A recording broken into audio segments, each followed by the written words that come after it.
মহামান কেমন মহামানব পেয়েছি আমরা।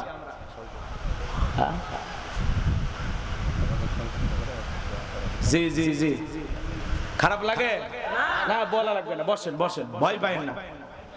আসলে কি বলবো, আমাদের এলাকা হইলেও একরকম হইতো।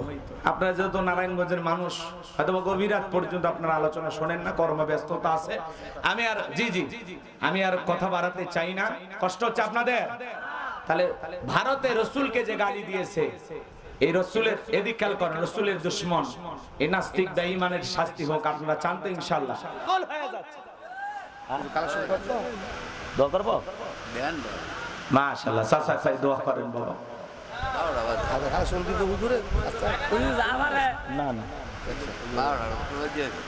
আচ্ছা ঠিক আছে ঠিক আছে। আমরা গত শুক্রবারে সাতমাতার মোড়ে ওলামায়ে ইকরাম আন্দোলন করেছিলাম, হেফাজতের ওলামায়ে ইকরাম সবাই মিলে আন্দোলন করেছিলাম। সবাই মসজিদ থেকে প্রতিবাদ করতেছে ইনশাআল্লাহ। আমরা চাই ভারত সরকারকে জানিয়ে দেব যে রসুলকে গালি দিয়েছে তার প্রকাশ্যে ফাঁসি নিশ্চিত করা লাগবে। কথা বলেন ঠিক কিনা? ওই কুলাঙ্গারের বেঁচে থাকার কোনো অধিকার নাই। কথা বলেন ঠিক কিনা? ফ্রান্সের লোকেরা রসুলকে গালি দিয়েছিল, আমরা গবেষণায় বের করেছি ফ্রান্সের লোকেরা কেন গালি দেয়। পৃথিবীর 228টা রাষ্ট্র নিয়ে গবেষণা করার পরে বের হয়েছে এই ফ্রান্সের মহিলারা বিয়ের আগেই বাচ্চা জন্ম দেয়। যেই মহিলা বিয়ের আগে বাচ্চা জন্ম দেয়, এটা বৈধ না অবৈধ? এটা হালাল জাদা না কি জাদা? কথা কি বুঝতে পারছেন? কষ্ট হচ্ছে আপনাদের? এই জন্য নবীজিকে গালি দিয়েছিল ওলীদ বিন মুগীরা। আল্লাহ আয়াত নাজিল করে বলেন উতুল্লিম বাদা যালিকা জানিম, এ হলো পিতৃ পরিচয়হীন যারার সন্তান। ওলীদ বিন মুগীরা বলে এত বড় কথা, ঠিক আছে আপনি থাকেন, আমি আমার মায়ের কাছে যাই। ছেলেটা বৈধ না অবৈধ জানে কে? মা। কথা বলেন ঠিক কি না? এইবার দৌড়ে মায়ের কাছে চলে গেছে, যায় বলে মা, বিশ্বনবী আমাকে বলেছেন উতুল্লিম বাদা যালিকা জানিম, আমার নাকি জন্মের ঠিক নাই। ওলীদ বিন মুগীরার মায়ের নাম ছিল ঝর্ণা, বয়স হয়ে গেছে অনেক বেশি। দেখে বলে বাবা মিথ্যা কথা বলবো না, অনেক বয়স হয়ে গেছে, কি বলবো। আর মনে মনে ভাবতেছে আমি যে ছেলেটাকে এইভাবে জন্ম দিয়েছি, রসুল জানলো কেমনে? এত গোপন তত্ত্ব নবীজি জানলেন কেমনে? রসুল তো জানতেন না, রসুলকে জানিয়ে দিয়েছেন তিনি কে? ওলীদ বিন মুগীরার মা এবার বলতেছে বাবা, তোর বাবা ব্যবসা বাণিজ্যের কাজে এতটাই ব্যস্ত থাকতো, আমাকে সময় দিত না। সারা দিন টাকা চিনতো, পয়সা চিনতো, কিন্তু আমার জীবনের সোনালী দিনগুলো চলে যায়, তোর বাবা আমাকে সময় দিত না। ঘুরঘুর করতেছিল তোর চাচা। দেখবেন ভাই যখন বিদেশে থাকে, এলাকায় দেবরের আমদানি কমে না বাড়ে, ওরা এসে দরজার সাইডে জানালার পাশে স্লোগান দেয়, ভাবি ভাইয়া তোমার বর, আমি যে দেবর, ভেবে দেখো ভাবি কার কত দাবি। ভাই গেছে মালয়েশিয়ায়, আমি তো দেশে আসি। এর কথা কয় না কেন? মা বোন যারা আছেন আলোচনা শুনতেছেন, পরিষ্কার ভাবে বলে যাই মা, দুইটা পুরুষ হইতে সাবধান, একটা দেবর আর একটা দুলা ভাই। হাদিসের ভাষায় এদেরকে বলা হয়েছে মৃত্যু তুল্য, এরা বিষাক্ত সাপের চাইতেও ভয়ঙ্কর। কথা কয় না কেন? এই যে লালমনিরহাটে কয়েকদিনে এক দেবর ভাবি পালিয়ে গেছে। কথা কয় না কেন?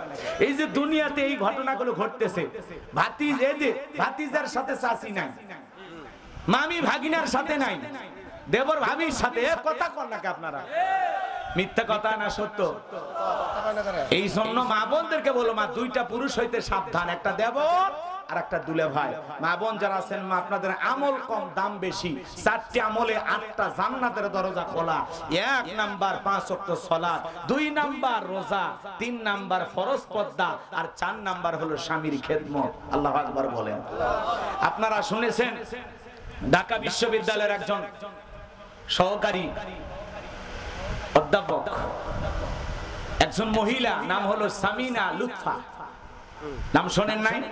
তো উনি একটি টক শোতে এসে আলোচনা করতেছে আর বলতেছে এখনকার এমন ভাবে বই পুস্তক লেখা হচ্ছে, ওতে ওড়না, ওতে ওড়না। একটা মেয়েকে শিশুকাল থেকে বোঝানো হচ্ছে ওড়না একটি কাপড়, তার মানে নিজেকে ঢেকে রাখা লাগবে, পর্দা করা লাগবে। কেন?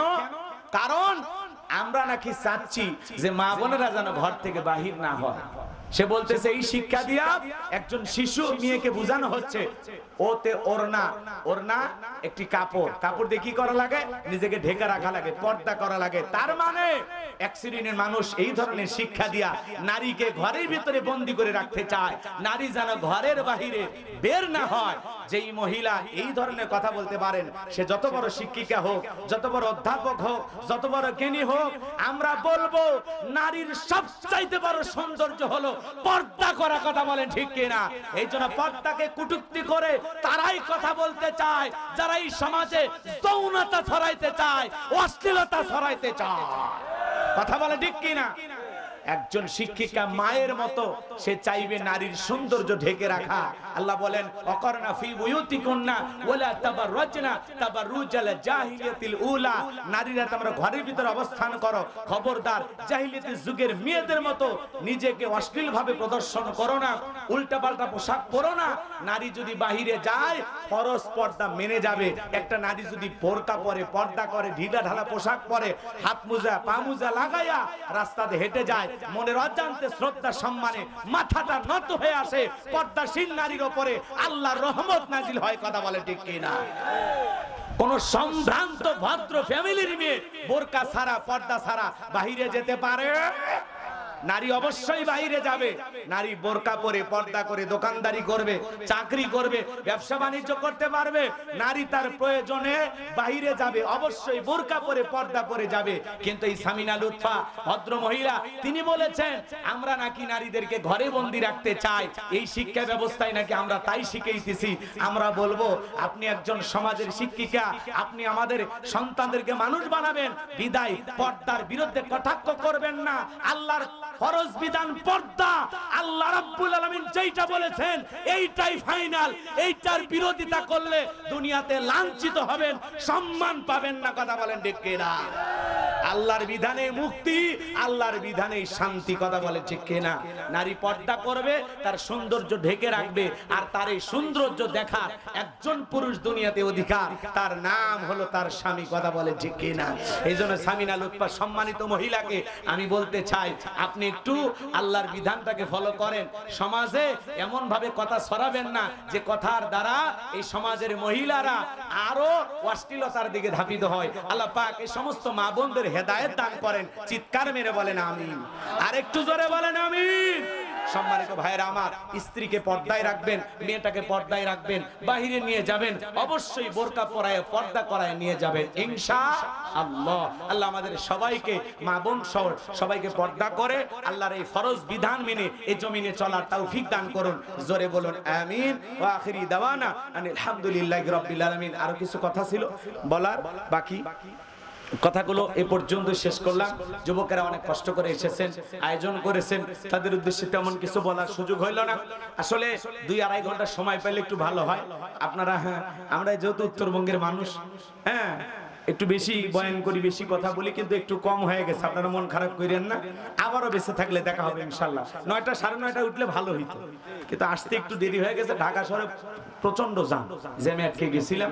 তো যাই হোক, আল্লাহ তাআলা নিয়ে আসছেন, দেখা হয়েছে, বেঁচে থাকলে আবারও দেখা হবে ইনশাল্লাহ। আপনারা কি বিরক্ত হয়েছেন? কোনো কারণে মন খারাপ করেছেন? আমার কথা ভাষা বুঝতে কি আপনাদের কষ্ট হয়েছে? উত্তরবঙ্গে প্রচন্ড বন্যা, আমাদের এলাকা লালমনিরহাট কুড়িগ্রাম এলাকায় প্রচন্ড বন্যা হচ্ছে। আপনারা একটু দোয়া করবেন। সেই তিস্তার ব্যারেজের বাঁধগুলো খুলে দিয়েছে, আমরা অনেক কষ্টে আছি। কুড়িগ্রাম, নীলফামারী, লালমনিরহাট এই অঞ্চলগুলো ডুবে গেছে, অনেকগুলো গ্রাম তলিয়ে গেছে। এদিকে ফেনী, নোয়াখালীতে বন্যা, সারা দেশে প্রচার হয়েছিল, অনেক মানুষ ত্রাণ সহযোগিতা নিয়ে তাদের পাশে দাঁড়াইছিলেন। আমরা আমার এই উত্তরবঙ্গের মানুষের, বন্যার্ত মানুষদের পাশে দাঁড়ানোর জন্য সারা দেশের মানুষকে আহ্বান করব। অনেক ঘর বাড়ি তলিয়ে গেছে, অনেক মানুষ কষ্টে আছে, আপনি একটু দোয়া করবেন আল্লাহ পাক যেন উত্তরবঙ্গের মানুষের উপরে আল্লাহর সাহায্য নাজিল করেন। জোরে বলেন আমিন। বৈষম্য আনবেন না, সবাই একটু সহযোগিতার হাত বাড়াবেন। উত্তরবঙ্গের মানুষের জন্য যে যতটুকু পারেন সহযোগিতা করবেন, বন্যার্থ ভাই বোনদের পাশে দাঁড়াবেন। অনেক কষ্টে আছেন কুড়িগ্রাম, লালমনিরহাটের মানুষ, অনেক কষ্টে আছেন নীলফামারীর মানুষ। আপনারা সবাই একটু সহযোগিতার হাত বাড়াবেন, পারবেন তো ইনশাআল্লাহ?